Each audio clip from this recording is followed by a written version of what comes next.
Hello and welcome to the latest edition of the Advice Guru podcast. My name's Stuart Wilson. Flying solo today, my colleague Stuart Powell having a few technical difficulties, but not to worry. I'm joined and delighted to be joined by a fantastic guest today. We have Adrian Brewer, who's the head of later life lending advice. Is that the right title for you, Adrian? Sorry, introduce you from Access Financial Services. Good morning. That's right. Yes, head of later life. Very exciting time to be joining the company, and we're just starting out at redeveloping our proposition. Fantastic. We've just been having a chat offline, and there is so much, so many angles and topics of conversation I think we could delve into on this podcast. I fear we might not have enough time to do it all today, but that's okay. It'd be great to have you back another time and maybe go off on some other tangents. But before we get into your role now, and it'd be great to get your views on the later life lending market and how you and Access are going to tackle this market and move forward. It'd be great to just get a little bit of background to you and how you've ended up here, because we were talking offline and you've had some very interesting roles. I think you said it was, you actually said to me offline, oh, it's a bit, perhaps a little bit boring. I've not had many roles as perhaps some of your other guests, but you've had some fantastically interesting roles. It'd be great to just share that with to the listeners as to how where you've come from and your background in financial services. Sure. So it all started by accident, and as many years ago now, when I was 18, I started off working for a company called Associates Capital Corporation, and that was started out literally doing season ticket loans for football clubs. High interest rate, the sort of thing. And then we did motor finance, some credit card, later then into secured lending. That progressed. That company got taken over by Citibank, and I worked for them for 8 years. Towards the end, we were doing secured loans, all that kind of stuff. And then they acquired a company called Avco, which might bring back memories for a few listeners. And that was based up in Sunderland. Essentially, I helped set up that department up there, and then redundancy was an option. I've been there 8 years. I live in Cheshire, so I'm not going to go up and down the motorway to Sunderland every day. And then I had some time out and then joined a brokerage in Macclesfield owned by a husband and wife team, Howard and Michelle. You may know Howard from his AFB on the board days of AFB, with Robert Sinclair, and he's been in the industry for a long, long time, as have I. So 20 years tenure there. Kind of behind the scenes, running a successful team, 34 staff, 3 business development managers on the road, doing a variety of products for our customers. £75,000 a week spend on internet advertising in those days, all that kind of stuff. And we developed that, and we did secured lending, first charge lending, some protection, and then we branched out into other areas, debt management. So we got directly authorized for debt management. We did claims management, and I'm very proud of the number of customers that we've helped in one way or another. Either got the money back or helped them manage their debts at a particularly difficult time in their life. We fast forward a bit, and we did 55 million in redress for our customers. So that gave us quite a decent balance sheet to start looking at other things moving forward out of that space. And we looked at funeral plans, and we weren't too happy with those. And then we went into the later life space. Professional indemnity insurers said, you've got to be kidding in this market. So this is kind of like COVID time, and everything was going all a bit wrong. And without going into all of the different details, we started off as doing some referrals into Key, which were great. And then we wanted to do it ourselves. So we became an AR of MAB, and we had a branch for a time. And then, to cut a long story short, which has all had a very happy ending, Howard and Michelle very, very well deservedly just said, look, we're retiring. We just can't cope with all of this going backwards and forwards. So that then put me in a position of redundancy. So I had a very nice time off for most of 2024. And because I hadn't had a 2-week holiday from beach in 20 years. So I thought it was quite nice to go and do a few things. And then in November, I was lucky enough to be offered this position with Access. And here we are today. So started at the beginning of November, fantastic opportunity to bring later life to, well, the mortgage world, if you like, and the referral opportunities, those holistic conversations with clients. So I've set up an entire team. Okay, so we've looked at all of the different options. We're using the Air Academy to help train the advisors because advisors, as we know, will have taken an exam, but you're not, it's like you pass driving test, but you can't like, flying up and down the motorway. You need to practice a bit. So I've got some great advisors on the team, and the guys at Air have been fantastic, supportive. So have the business development managers from the various different providers. So we've had chats with them. We've joined the Equity Release Council, which is great. They've been fantastic. So we've sort of re-nurtured and redeveloped these relationships because there's a period of change within the company, Mm. expansion, some senior management recruitment. So there's me, and I report to the CEO, Carl. There's also Nick Jones from the mortgage brokering days, together, 20 years together. And importantly, Jeremy Morecambe, who's the compliance director, who's got a team of 17 people doing compliance oversight piece. So it's a fantastic time to start. Christmas got in the way and holding me back. And then we've just launched an internal referral option for our mortgage brokers, which is fantastic. It's called Access All Areas. The choice of name is self-explanatory. But what isn't self-explanatory is what we pay what we share out of the proc fee. Now, I have in my many, many years on this planet dealt with all sorts of people, whether it's lead providers, introducers, or what have you. And what they will all say about me is the direct and honest approach, the old-fashioned approach is, you look after me, I look after you. Okay. I believe that sharing the proc fee is the easiest way of doing it because you're not messing around with fees. It's on the KFI. You can see how much you're going to get. Just work out the maths so you can see. And obviously, with a commercial entity. We need to share out this and encourage leads. So I'm very fortunate. I don't have a lead acquisition cost. So all of my leads come through my existing advisors. They obviously aren't all trained in equity release, so they will then send them over to the later life team who will look at the case. If it's not one for later life product, it goes back to the advisor to do their normal mortgage, but at least they can say to the client that because of their age bracket, they get special treatment because there's a whole suite of products that you might not be able to look at. And then that's what we do.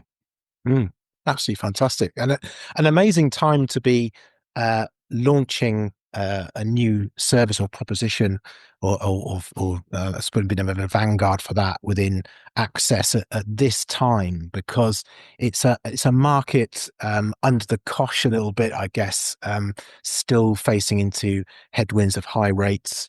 And that's going to be putting pressure on consumers in terms of what they do now. Do they take a loan? Do they not? Are they going to be able to pay interest or not and service the debt? But my sense from you and talking to you just before we started the recording is you seem really buoyant and enthused and raring to go. So what's your take on the current state of the market and the opportunities that lie ahead for you and Access, and in fact the wider market itself and other advisors? I think some people always put all their eggs in one basket. And I think that, there's a lot of different products out there. The products are being, developed all of the time. We've seen in the press with, Live More, for example, fantastic new products. You've got products with no redemption penalties from More to Life, etc. The list goes on. But I think what's important is we are here where we are. And I think that recent lockdowns and life events around the world, you can't predict anything. So if a customer's got a need now, we all talk about giving them the best advice. Well, unless you've got a crystal ball, you don't know what's going to happen. You can watch trends, and I find it. I mean, we watch these, podcasts, not podcasts, webinars, whatever they are. We watch all of this stuff, and it's great to get a perspective. But if a client, it's all about having these conversations with customers. What is your need now? Of course, you can wait, but you can wait for anything. Mm. But I think that to answer your question, it is a very exciting time because rates are going up, they're coming down. The market evolves every single day. We don't know whether when we finish this podcast, right, you might turn on the news and some catastrophe might have happened. I don't think personal experiences dictates that you can't live your life like that.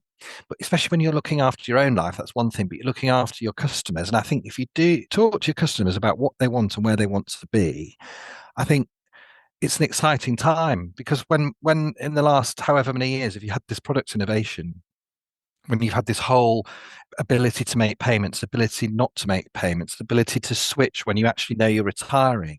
And so many people on have planned for their retirement and they don't realize that their electricity bill, when they were doing their pension, they were doing their retirement planning 10 years ago, they didn't realize that it was going to cost the price of a car payment to just switch the lights on. They have, so I think we are where we are, and I think we need to make the most of it and service those clients and explain to them that equity release is not a dirty word, later life lending or whatever, and that you are speaking to people that have had rigorous training and know what they're doing, and they're not there to shaft you; they're there to help you. But if you look at it from a customer's point of view, I mean, you've got to take your hat off to them. They probably bought a house with an endowment that they thought that was missold to them. They look at their pension, they didn't understand what they were going to get in the end. They bought a car and they're now being told that that's been missold. So of course, there's a lot of distrust. And our industry's only got that to blame, that themselves to blame for it. But I think we're in a good place, and I'm a positive person, so that's where I sit with it. That's fantastic. It'd be great. You mentioned that you had that kind of hiatus. You were out of the market, so to speak, for 2024. So you had a lot of time to reflect and look inwards, and also to your next venture. And when that came about through Access, I guess as you've kind of moved back into that space, I dare say you've been attending events and talking to advisors, talking to other stakeholders across this industry. What's your sense from what you're picking up in terms of the real challenges that we face as an industry? You've mentioned, I think, a couple of things around your qualifications and training. And I guess vulnerability comes into that as well because of the cost of living crisis. And again, you've mentioned some of the pressures on consumers at the moment, and the changes to the dynamics of consumer finances. But from your perspective, what are the key things, the key challenges that we're facing as an industry now to remove this market forward again? I think that there's some really interesting points there. So we're talking about qualifications. This is my personal view. So before everyone starts getting excited about it, is literally these products are secured by way of first charge on someone's property. I don't understand personally. I must say personally, I don't understand why we've had M Day, we've had I Day. Why don't we have LL Day? If your customers are falling into, as most of the population are by statistics, over the age of 50, it's only £260. Why don't you just take the exam? All our mortgage advisors, everybody, take the exam. You don't have to then specialize in that area, but at least you have an understanding of the market and an understanding about what you can refer and what's available. And then you've got nothing to worry about. You don't have to specialize in later life. You can specialize in first time buyers if you want to. But how can you make an informed referral when you don't really know all that's on offer? And I'm not dismissing anybody for that, but it's such a simple fix. Just take the exam, then you'll know all about it. Plus the fact it's an extra, feather to your cap type of thing, and it also gives in its CPD. I mean, I passed my CMAP in 2004. I've got, do you know what I mean? I mean, obviously you do that sort of thing, but I think that's an important piece, that education. Vulnerability, I mean, it's a whole episode for me on this because I'm very, very passionate about it through various different personal experiences. Everything is open to interpretation. It also brings a lot of questions. Hark back to COVID times. How many conversations, depending on which side of the fence you were on, were people's interpretation of a rule? Six people. To me, it's six because I can read the numbers, but other people would say all sorts of things. So when you're saying when the rules or the guidance is quite ambiguous, we have to be very careful as an industry where we may come across more vulnerable people than perhaps in others, that we don't imprint our own personal beliefs over what we think is vulnerable, and it shouldn't really differ on a customer's journey. So, for example, if somebody says, well, we can't proceed with this for this vulnerability issue, whatever it may be, what is stopping that client going online, click, click, click, and getting a £25,000 unsecured loan that is also regulated by the same regulator, and no vulnerability checks there? So it to me, I think it's important, but I think advisors need support, that we're not going down the route of becoming a social worker. And I think that that's important because, for example, there's a lot of soft facts around vulnerability. So in one recent event, somebody was talking about, obtaining a bank statement so you can see if somebody's, for example, going to an off license on a frequent basis and buying alcohol itself, because you could have made a complete assessment of that person, and you could have turned around and said, well, they must be an alcoholic, but they might be buying it for a dependent relative. They might be buying it for the neighbour's next door neighbour was a friend of their, or whatever. You just don't Mm. know. So there's a lot of assumption that can come with this disability piece. And also impairment caused through alcoholism or substance abuse can be classed as a disability, whilst addiction itself is not a disability. The effects of it are. So then, do you fall into the fact of passing judgment? That's discrimination. So there's a whole piece, and I know there's a lot of stakeholder work going on at the moment about how we do this. But I think the most important thing is to recognise that you can't always detect vulnerability just by looking at somebody. So I think that the market is constantly evolving, and that's great. Products are fantastic. The products are great, the innovation's great, but a lot of old people or people of an older generation want to move into retirement homes. Isn't it ironic that somebody who wants to go and live in a retirement home can't get an equity release product to go and get one because they don't like it? And it's to me, it's like, okay, so maybe that's the next piece for product innovation. I'm sure it is. And and I think at the end of the day, the whole valuer piece, okay, are we talking? Do you remember in 2000, whenever it was, when we did GDPR, Mm. the whole hyped up thing about GDPR, everything was all GDPR. It's like the millennium bug. Oh my God, everything's going to stop. So we seem to have forgotten about GDPR and the obligations about sensitive personal data. And we seem to be now asking valuers to go and make an assessment on whether or not somebody's got issues, hoarding or whatever. And you say, well, why can't you do a house with hoarding? Oh, it's a fire risk. Well, do you ask them if they smoke in bed? Where does this go? And I think sometimes, there has to be a bit of light and shade, because if somebody is hoarding as a result of a mental health illness, that is discrimination because that's classed as a disability. So I think that sometimes we does that make sense? I think sometimes you Yeah. have to be quite careful of this overlap, this interlocking of what you perceive as vulnerable or what isn't. And I think that, if there seems to be, a lack of representation, if you like, for firms of solicitors, you're going to have to take some responsibility. If you say that this person is completely okay with this product, well, it shouldn't fall back to the advisor then, because you're the only independent person that's walked in, had a completely separate meeting with those people. Does that make sense? I think that Yeah. sometimes people say, well, it's not solicited. We don't tell them about the product. We just take whether or not they're compos mentis. Well, you can change that, and you perhaps could talk to them about it if you wanted to, tick another box with regards to consumer duty. There's lots of ways around it. I don't think one size fits all, and I think that, yeah, I think there's, when people say about coercion and this sort of stuff, it is at the end of the day, when we take a step back, this person's house. And if they want to take the money out of that house, they should be advised accordingly. And if they want to do it, someone else is going to sell it to them. And by the way, if we go back to the person who's going to the off license every day, are we bothered about whether or not they say, right, well, I won't bother then, I'll just sell it and drink all the profits? Well, no, no.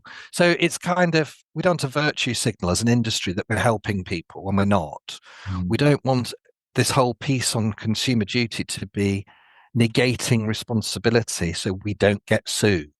Because coming from a claims management point of view, which, refreshing outlook on it, I have a huge issue with these complaints by people's children, assuming that they've got the right to have all of this money. So, but why aren't they having a talk about a lasting power of attorney, a codicil, or a letter of wishes on their will? If you don't want your children to have the money, write it down and tell them. Just, there's, do you know what I mean? I think that people, just because they're older, doesn't mean that they haven't got a life. Yeah, Do, absolutely. they can do what they want, can't they? They can. It's a fascinating area, isn't it? And we could talk about this for hours, and I guess there isn't an easy or obvious answer to this because maybe the industry would have already come up with it. But I just wanted to pick up on that point, just get your views because you talked about the dangers of advisors almost becoming like social workers, and it feels, I guess, to some advisors like a lot of this is falling on their shoulders to spot this and to deal with vulnerabilities and to deal with issues. But it feels like actually this is something that the industry ought to be. Do you feel the industry needs to be better connected? Is it something that lenders, solicitors, valuers, advisors, they all play a part in trying to solve this puzzle, or is there a different way of Well, doing this? absolutely. But I think as an industry, if we're just talking about the later life market, but it's a bigger span. It's across financial services. You know, at the end of the day, like I use that example, you could go online and get a £25,000 loan, default on it. That could be secured against the property by way of a CCJ and charge, and that person could eventually lose their house. So by turning around and saying, no, you can't have equity release, even though you own the house and there's no payments, I don't understand how that's the best outlook. And sometimes, again, go back to that COVID example about people's interpretations of the rules. If you read the handbook says highlight vulnerability and adapt your process to serve them, not put a barrier to serve them best. So if you find that somebody, I mean, if you're talking to me now, you might not realize, for example, that I have hearing issues, and 60% of my conversations are to do with lip reading. But that doesn't stop me from making my own decisions, but it could be considered as a vulnerable circumstance. So I think that the industry needs to talk to each other. And I know that there's been studies about this tell me once thing, but again, it falls back into the GDPR thing, this special category data. Isn't it ironic that if somebody goes off and there was another example on one of these panels about somebody, I'm assuming it was a lady they were talking about, spend £2,000 a month sending it to some boyfriend or something that she hadn't met.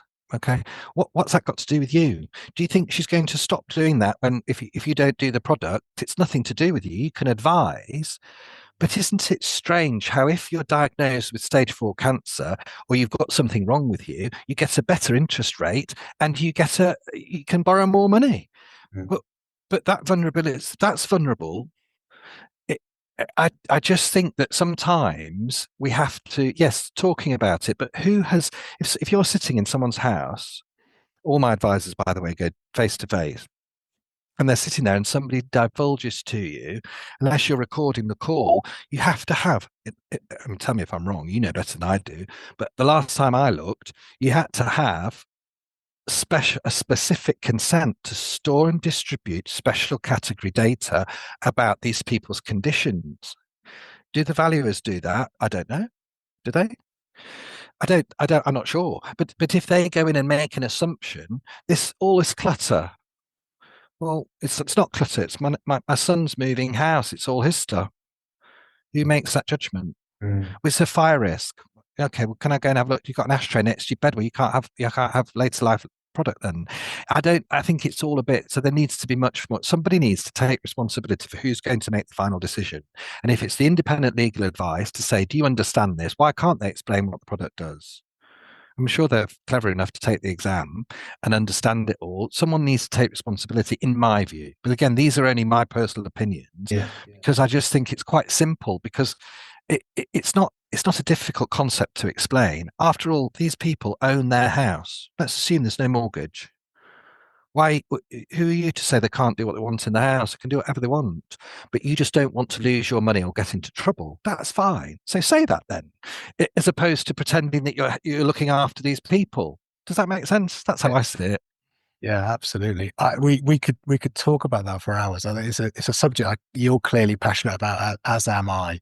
Um, that whole issue of how we face into the challenges around meeting consumer duty, dealing with vulnerable clients, meeting customer demands, offering holistic advice, avoiding the advice silos that have kind of become embedded within this industry is just such a rich and fascinating topic. But perhaps we'll have to explore those on a separate podcast. Just in a final kind of final question before we close this particular chapter.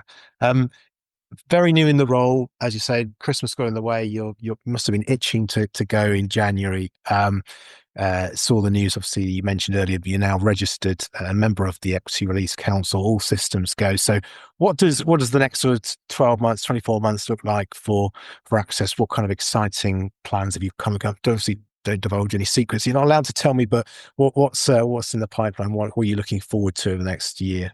I'm looking forward to getting some deals over the line. We've got hopefully our first one going through today. I'm looking forward to producing some fantastic reports of how many customers we've helped. Okay, this case that I'm doing, this person has put their head in the sand. They've got a repossession date on Friday. They're 70 odd. There's products there to help people. I'm absolutely massively passionate about the lasting power of attorney piece, about making sure that people have things in place. We can all fall down the stairs or get knocked over. And I think, so I'm doing a piece on that. In the wider access environment, I also have been given our Access All Areas project to manage, which is commercial general insurance, business protection, mortgage referrals, to an exclusive product that we have access to, which is very exciting, and some more of those to come. Specialist finance, which is bridging, and also international mortgages. So there's a whole new website coming, the internal referral. So onwards and upwards, more of the same. But most importantly, I want my introducers or my brokers to come, like they did at a recent seminar, and want to join in and want to. But it's not an easy ride. You can't just take the exam. With me, it's like, okay, you want to do it? Well, then send in 6 cases, start shadowing an advisor, start coming in on these things, take the time, and yeah, building a network of referral partners if we can't do stuff. There's all whole loads of plans. Really exciting. Fabulous. Well, I really look forward to hearing more about it, actually, Adrian. We'd love to have you back on the show and do another podcast a little bit later on in the year, perhaps, and get your reflections on how 2025 has shaped up for you. But thank you for joining me today. Apologies, we had a couple of technical gremlins right at the Don't beginning. worry.